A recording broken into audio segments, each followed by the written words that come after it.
Our next speaker is Jonathan Kay, and Jonathan will be speaking on Utopian Transindividuation through Aleatory Gnosis and Spiritual-Anarchy.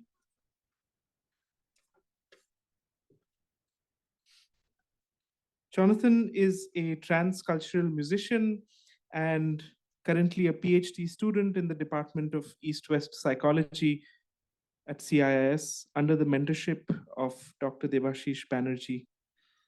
For those of you who have taken classes in CIIS, Jonathan, especially in the EWB department, is a very familiar face, so I welcome him.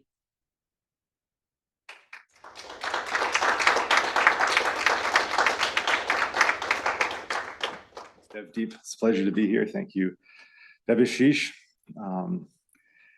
I'm going to hopefully continue some of the lines that you opened up in slightly different ways. So I'll just start here. So this presentation is called Utopian Transindividuation, Aleatory Gnosis and Spiritual-Anarchy. So we're going to hopefully creatively work through some of these terms and intuitively work through them through ideas and concepts.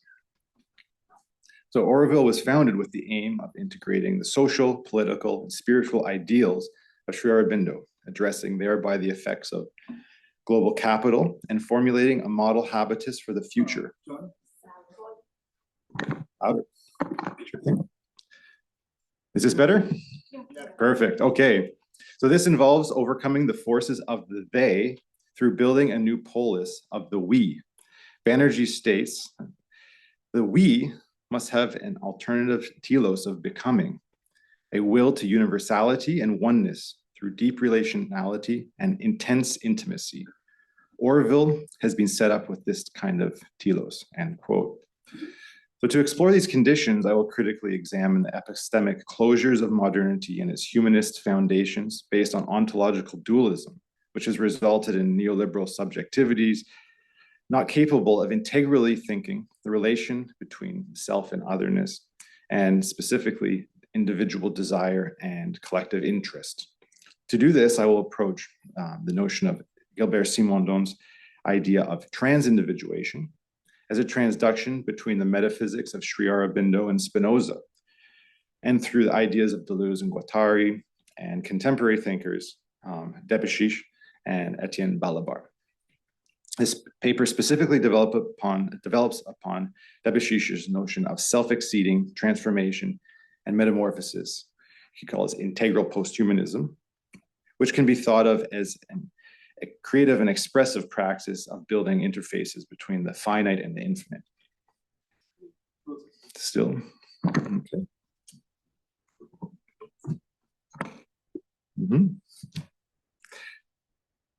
All of these thinkers can be said to be critiquing a humanist and classical and dogmatic image of thought, which aims to overturn any form of transcendental or spiritual idealism in favor of a metaphysics of immanence based on univocal monism.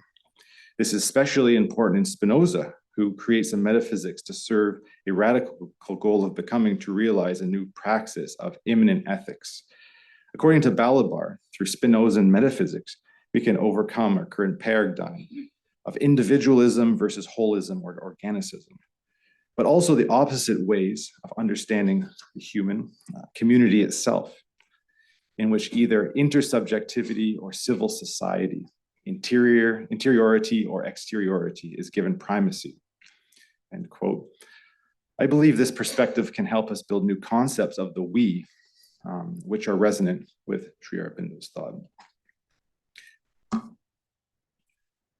Currently, Auroville is under siege from extreme polarizing forces from within and from without.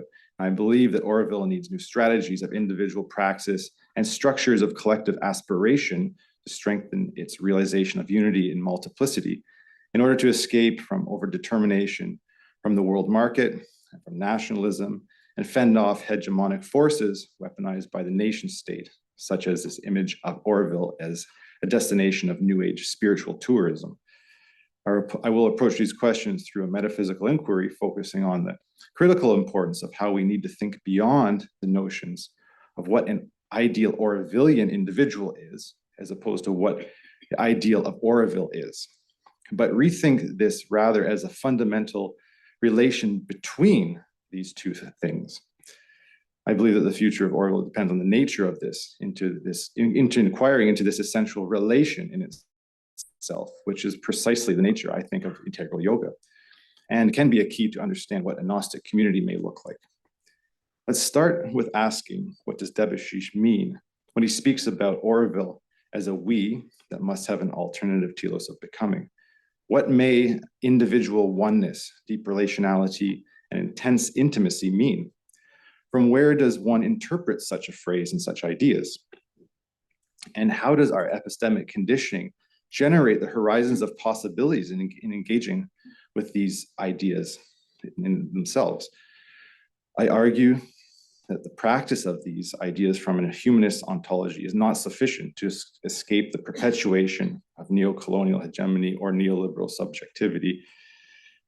By this, I mean to address the critical importance of engaging with and transforming these epistemic conditions and horizons, which is really critical in creating the material and ideational consistency of a place like Auroville.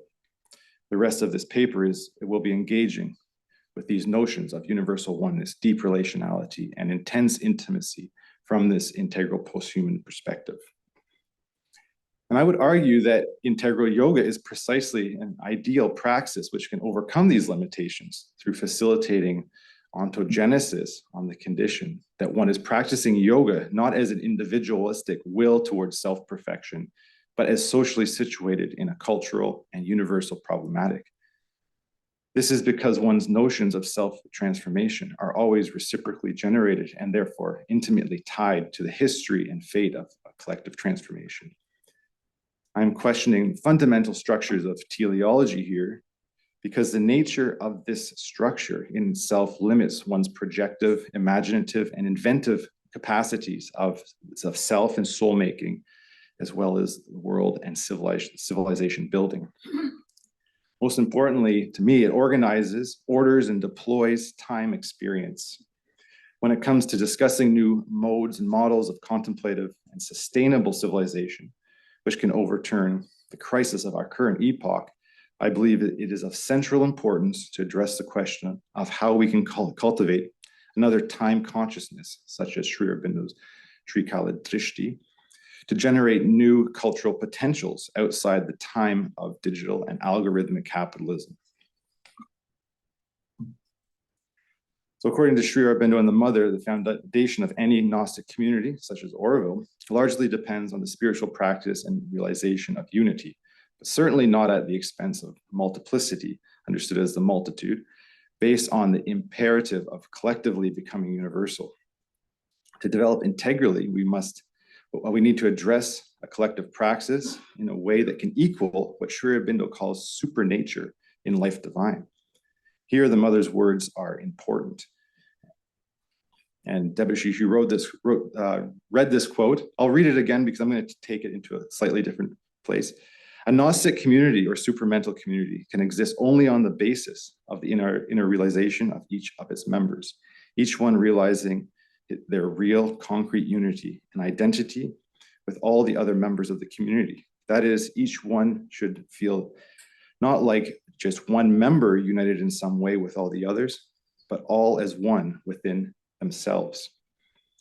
For each one of the others must be themselves as much as their own body, and not mentally and artificially, but by a fact of consciousness, by an inner realization. And I bring attention to this word of the body.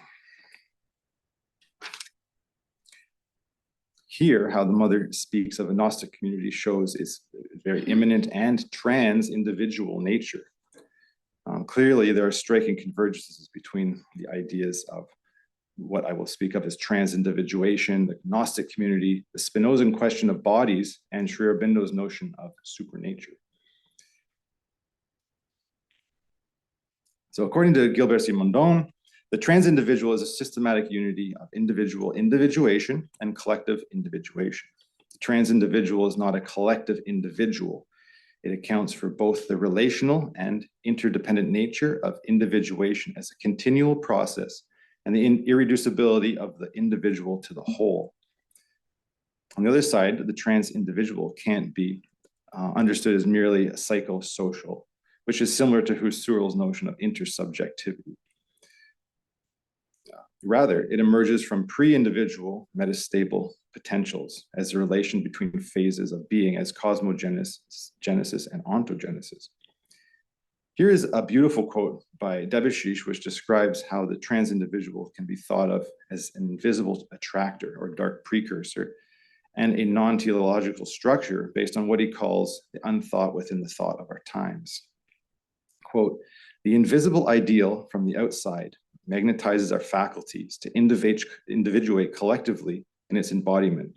This is true in the individual as a collective of parts and faculties, and the collective as an individual of individuals. Whether at the level of the element or the individual or collective, the will to becoming the invisible attractor is unique in each case. Yet what connects them to a higher assemblage is a common imagined ideal, which is the transindividual integrating them all. Such a transindividual cannot be named or known until integrally experienced. In our times, the collective attractor of such an ideal is the vanishing point that may be called the plane of immanence, whose philosophical definition is an identity of radical plurality and absolute unity. This must be experienced uniquely in a plurality that goes all the way down and transindividuates towards the open whole of the plane of immanence, which lives always already and uniquely in each element, working together in a polis of the future that supports an ethos of interpretation, forming unique individual and collective becomings towards the embodiment of such a transindividual, is the imagination of the unthought within the thought of our times," end quote. This is why Debashish argues we need to find goals, unique goals of becoming. A goal from our psychic center, like Mother's goal for Auroville, which can act as an ontological non-place, as in the word utopia, based on collective structures of aspiration as an aleatory, invisible ideal from the outside. I would now like to explore two creative and intuitive postures, which I hope can become a praxis to cultivate these notions of non-teleological transindividual aspiration. It involves experimentation individually and collectively, and the transindividual demands the relation itself be a part of perpetually experimental modality. Zepke, a Deleuzian scholar, states, "The problem of the constitution of communities is a question primarily of the ethical composition of bodies. Installing oneself on the plane of immanence means to create an art of the encounter, a way of life, a mode of existence. As Deleuze suggests," he's quoting Deleuze, "it is a long affair of experimentation, requiring a lasting prudence, a Spinozan wisdom that implies the construction of a plane of immanence or consistency."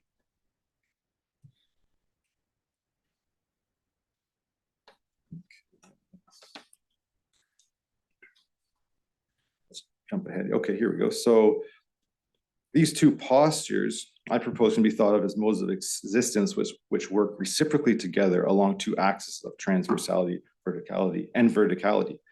One being the axis, which I will describe as aleatory gnosis, and the other being an axis of becoming universal.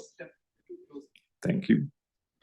As inventive forms of spiritual anarchy. I see these as subversive and posthuman strategies, which can build aleatory nodes in the ontogenetic fabric of cosmogenesis. So when we see these two diagrams integrally experimented with and experienced, we can see this diagram on our left as the integration here. And I'm just bringing up very quickly in comparison the diagram of the 7 quartets of becoming from Debashish's book, in which the aleatory point and the reciprocally determinative point is the integral realization. As mentioned earlier, both Spinoza and Sri Aurobindo based their metaphysics upon the human capacity to realize another kind of consciousness, signified in these diagrams as the bindu, or the center point. Spinoza posits what he calls a third kind of consciousness, or knowledge, explained by Balibar as understandable when, quote, the individual succeeds in conceiving their own bodily singularity as a part, one of a kind, and yet equal to everything else, of the system of multiple affections and of the communication of movements, which define the whole of nature as an infinite, that is, open totality, end quote. Here we have resounding convergences with Sri Aurobindo's notion of the supermind, which can be said to be an integral knowledge of both cosmogenesis and ontogenesis as reciprocally determinative movements of the cosmos becoming individual and the individual becoming cosmic. So Debussy states, the will to becoming is a relational process of self-transformation or metamorphosis. Secondly, based on this change of internal ethos, from having to being there can arise a revisioned exercise of the will to becoming other than what is in the image of the imagined ideal, which is an open goal directed by the idea that one may open to by imagination of the unthought in the thought. This statement demands that we become what we are not, and unthinkably so. Another articulation of becoming other we find in Balibar's reading of Spinoza, who offers, quote, a paradoxical ontology in which individuals can serve themselves by virtually decomposing and recomposing themselves constantly, exchanging with other individual parts or affections that they share with them as a function of the larger and more complex totality into which they must integrate to survive. Here we can see the ethical stakes in imminent modes of transformation and the importance of overcoming this humanist and colonial ontology and how we build metaphysical models to engage with these questions of becoming and can give us praxis which can open to new forms of ethics, politics, and aesthetics, which must be thought together simultaneously. I feel that one way to explore this paradoxical ontology is through inventing experimental practices which one can utilize in relation to their unique goal of becoming and deepen them based on intuitively opening to Debussy's notion of the invisible attractor. This attractor is called the aleatory point, which serves as the point of rupture, and is paradoxically also the integrative point. As a friend of mine, Jeremy Smith, and his co-author, Jacob Van Geest, they've developed a concept called Aleatory Gnosis, just inspired by Deleuze. This is quoting them. The aleatory point is always other by nature, in which all the essences are enveloped like so many differentials of thought, and which signifies the highest power of thought only by virtue of also designating the unthinkable or the inability to think at the empirical level. From this perspective, the aleatory point is an event which conditions all new possibility. And as a creative artist, this is a very inspiring phrase that I am trying to take into my practice. This kind of praxis is not simply a rhizomatic or transversal hedonism, but also includes the cultivation of intuitive knowledge of the one, or becoming universal, which we could understand as gnosis. I see this as a form of intuitive vision and revelatory seeing and hearing based on this integral attractor, powered by Shraddha, which I would interpret as faith will.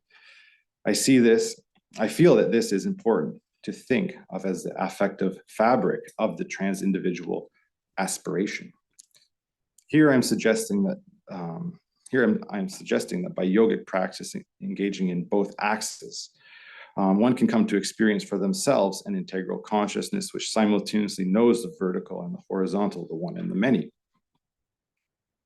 This kind of knowledge is expressed by Deleuze and Guattari's magic formula that pluralism equals monism, and leads to what they call an anti-hierarchical thought, which is almost a kind of anarchy. We again come to the paradoxical ontology of Balibar's transindividual, which seems to require a spiritual anarchy of decomposition and recomposition.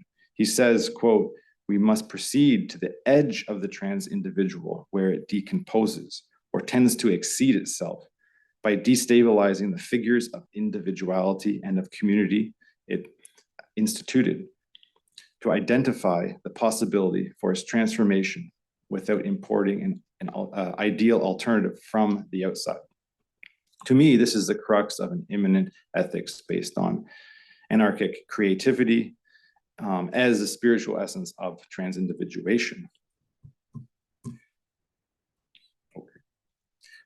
Quickly, we'll glance at this diagram that I've used in relation to my creative practice. You can see the first on your left, you have these triangulation, this transductive and creative space between the I, the we, and the they. And we see how that also needs to be thought simultaneously, integrally with the aesthetic dimension and the ethical and political. And then we can see how there is this aleatory point, the dark precursor, which is a part of this.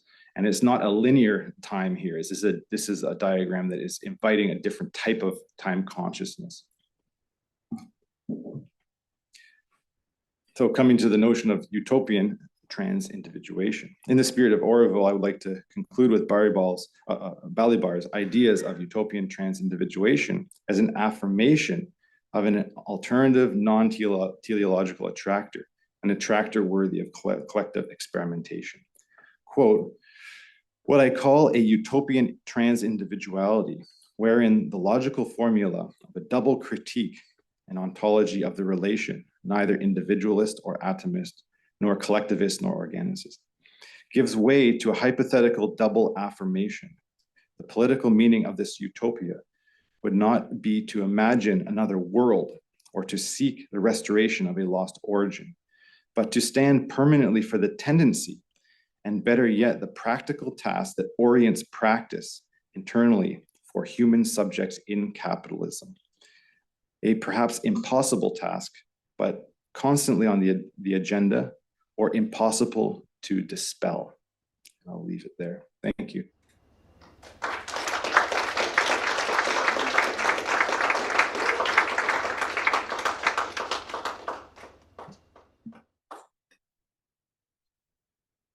Hello.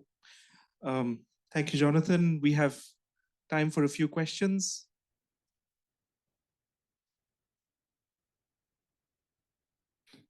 Thank you, Jonathan. I would like to sort of ask you to unpack a little bit something very, I think, important and provocative that you stated, which I think was stated almost just in passing, which is the notion of the faith will. You talked about Shraddha, you used the word Shraddha, and you translated it as faith will, and you related it to the aleatory point. And I think in this, just in this idea, it's an entire epistemology. It's the alternative epistemology of becoming. So can you expand on it a little bit? What do you mean by Shraddha as a faith will, and how does it relate to an aleatory point? Yeah, I see that as getting close to what we could call knowledge of a different kind, and a knowledge that is not ideational as opposed to and something embodied. So again, we're trying to get into language that moves beyond these dualisms, and I think that other ways, there's creative and more poetic ways we use language to do this. So the idea of experience concept is something important in my artistic practice, because it's not the idea of having some kind of a preconceived idea that you will impose onto a creative form, for instance, or a creative process. It's something that they're in a creative and, I would say, experimental anarchic relationship. And so I think that the idea of what sustains this, rather than you just flip between two nodes of being ideational or just spontaneous from an embodied sense, So I think that sustaining the continuity of what we call sadhana, is I think what I was getting at in that idea. And so that's really this notion of an attractor from the outside. And again, the problem comes the teleological problem comes when we throw that into the future and say, this is what it needs to look like. And so I think that the creative aspect I was trying to bring is really the faith in the process of becoming in itself, and not having attachments to how like end results based on what you think they need to be according to fit into a certain community or a certain market or whatnot. And I think yeah, the faith already comes from the fact that there is a hidden knowledge. That's the epistemological alternative. It's not a knowledge that is outside, and yet it's not a knowledge. It's not a knowledge that can be defined, yet it's there. Right. Yes. Okay. So I guess I can only draw more into my musical and artistic experiences of that act of creation, which I think we all have a relation to, the act of creative spontaneity. But it's really that when I was saying the trust in the process of your continuing to be a part of some poetic, autopoetic node in a sense. And so the thing is that there is some kind of a teleological give and take here. It's this about retention, protension. It's about how do we imagine, how do we use that imagine, how do we cast imagination into the future without it over determining our time experience. So I think that that's really where it becomes a fluidness between past, the materials of history that you're engaging with, the uniqueness of the autopoetic moment, and the fact that you're in the creative process, which is the trust that you're bringing something new into the world, which will actually scramble the planes, to use another delusion. Is it helpful? I think Dr. Anantagiri has a question.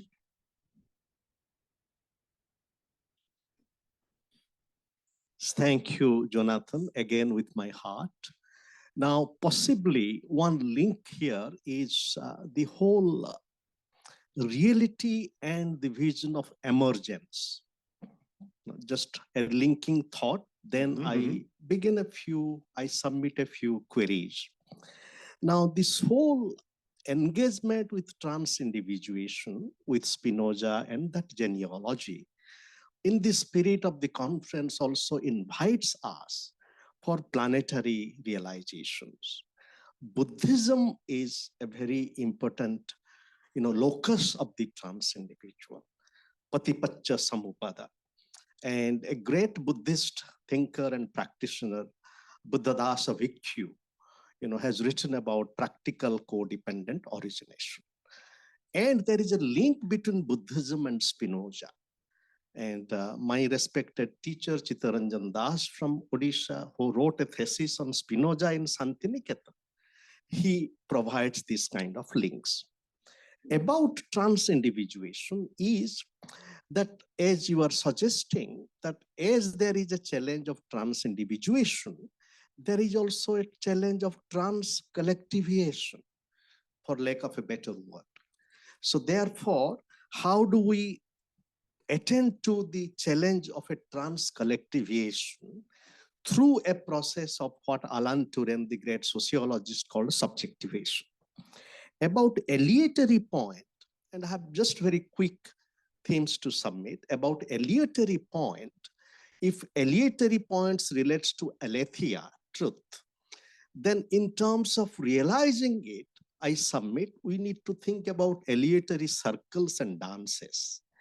And that aleatory circles and dances involves dancing with truth, travel, and translation. Finally, with Sri Aurobindo, spiritual anarchy in Sri Aurobindo is not isolated from the struggle of Swaraj, which is multidimensional, political Swaraj and all this. So my submission, therefore, spiritual anarchy need to continue the struggle for Swaraj, but that Swaraj is not understood in a limited way, but we also need to cultivate Saharaj. That is, how do we realize our co-nurturing co-autonomies with autonomy. Okay, thank you, Ananta. I love bringing in dancing, which is really getting to the image of this spontaneity, this kind of non-thetic way in which we engage in generally in a creative practice, but in which can become a whole life posture.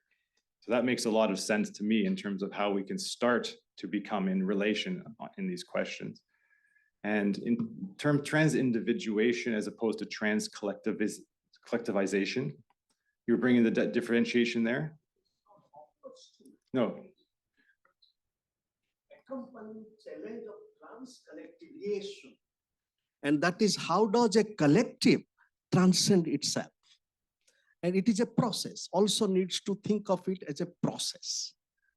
Absolutely. Yes, yes, indeed. And this is where, I mean, again, we have these kind of images of thinking where the artist or the expressive one that's going to create the aesthetic, or that's an artist or architects or people that are working in the materiality of a place, create an aesthetic container. But really, I think that there's a lot of the times where we're separating out this idea that art happens here. We frame art in a certain way. We frame this kind of an expressive medium which communicates some kind of an aleatory node, or activates some kind of a infinite, finite interface, you know? But I think that that's where, you know, all life being yoga, how can this yoga also be the art of becoming, you know? So how all life as art is one way to begin a question of engaging with that. And I think at that point, then the barriers between what is an individual act of creation becomes nonsensical. It's always a collective act of creation in a sense. So I think that's where the aesthetic consistency can really, hopefully, be the relation between these things. Oh. Well, yeah, exactly. That's where I don't see the differentiation either, the trans-individuation as trans-collectivized, but yeah, the relation between these nodes, and bringing in the idea that I'm seeing that as one of the perspectives we have to think that is an aesthetic consistency. Yeah, please. Yeah. In your first question about Buddhism, the notion of codependent arising, these notions, these ideas, they have a goal of becoming in themselves. It was proposed by the Buddha with the intent of dissolving the polis, actually, not of creating a new polis. It's everything arises in a kind of a co-determined fashion, and to realize that, to understand that, helps us to be free of that, right? So that was the intent. Now, new interpretations of that have arisen, like the interpretation of Thich Nhat Hanh, who sees that as the basis of interbeing, a much more positive understanding of codependent arising. But I think where codependent arising remains a circle, it's not a transindividuation, because it has no aleatory point. There is nothing it is evolving to. It is not drawing to itself something which will transform it into another form. So I think we can talk about it as a togetherness, but it is a togetherness that was created to be dissolved in oneself. And at the most, one can be more creative about it as a understanding of the togetherness of the world, but not of a transformation of the world. Interesting.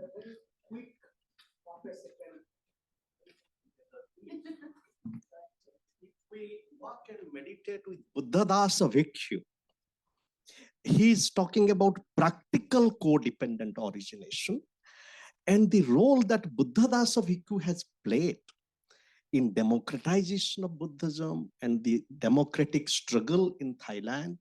Therefore, this is really becoming a circle of transformation, codependent origination, and its critique of individualism, critique of state sovereignty.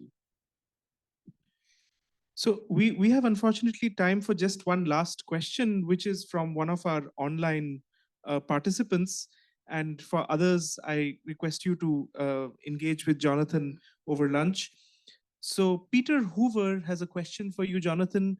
He asks, Auroville is such a diverse collection of people who have all different motivations and goals.